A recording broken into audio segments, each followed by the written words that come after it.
When do we say enough is enough? Well, I'm reading this offline, and this particular story I picked up on RT.com under the USA section. Teacher facing discipline for reminding students of constitutional rights.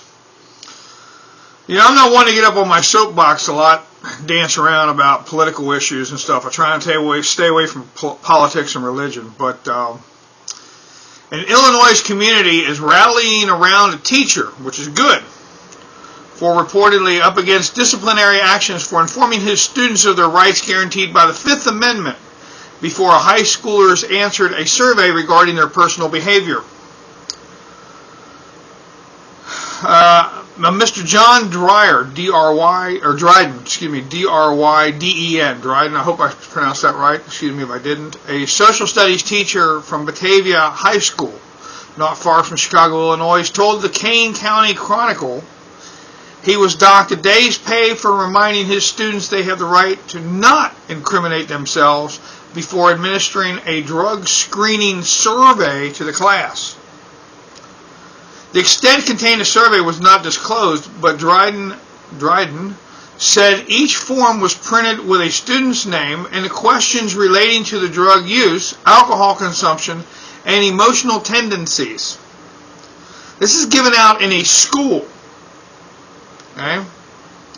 The results were reviewed by school officials, social workers, counselors, psychologists, and according to the Chicago Daily Herald. For advising the students of their rights guaranteed by the Constitution, Dryden was scheduled to face a closed-door meeting with school board officials on Tuesday night.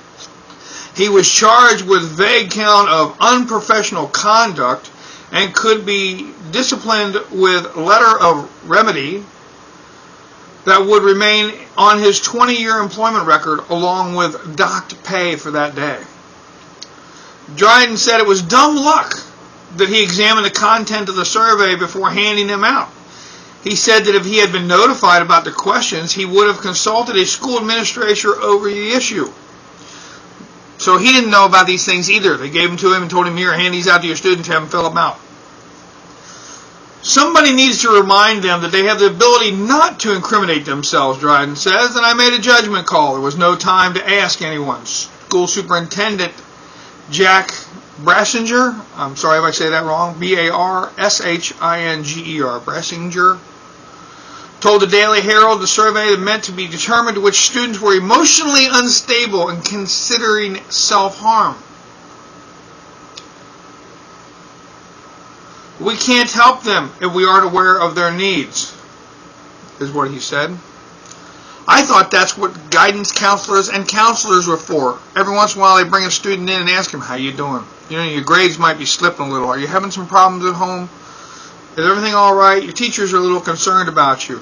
That's why teachers ask questions and talk to students. At least that's what I thought. That's the way it worked when I was younger. A letter mailed to the parents did not specify whether the survey was mandatory or optional. A petition of support, which described Dryden as uncharacteristically engaging educator, attracted 4,000 signatures and pleaded with administration to not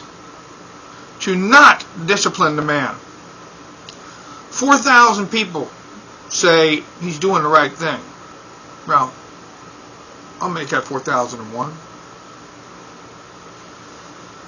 It is Mr. Dryden's task as an educator to impart his students with the knowledge and ability to make informed choices, even if this leads to conscientious objection, the letter read. For the administration of Batavia High School to pursue disciplinary action against a dedicated educator whose instruction is solely student-centered is, in opinion, an extreme lapse of professional competence. Through the scrutiny and media attention, Dryden has maintained that the survey's legality, not he, should be the focus of the story. In other words, he doesn't want any glory. He doesn't want to be part of this. He says you should be more concerned about what they're asking your students to fill out. pay attention to what the paperwork is. I have asked people to talk about the survey. I think I am a sideshow, he said. I'm not a martyr. I'm trying to refocus people's attention. Calm down. Now, this story is about this teacher and the fact that he stood up and, in my opinion, did something right. He reminded high school students of the United States Constitution and their rights by law. By our own laws, their rights, which people forget. And he pointed out that this document, this paper, this survey is what we should be worried about. That's a good man. In my opinion, that's a good man. Now, when your children go to school, do they know what they're filling out? Do you know what they're filling out? Do you know what goes on with your children at school? Do you know what questions are asked every day of your children at school? Do you know what they're being taught? Do you know what they're not being taught? Time to get involved, people. Got to draw a line somewhere. I'll catch you around the cabin. Have a good one.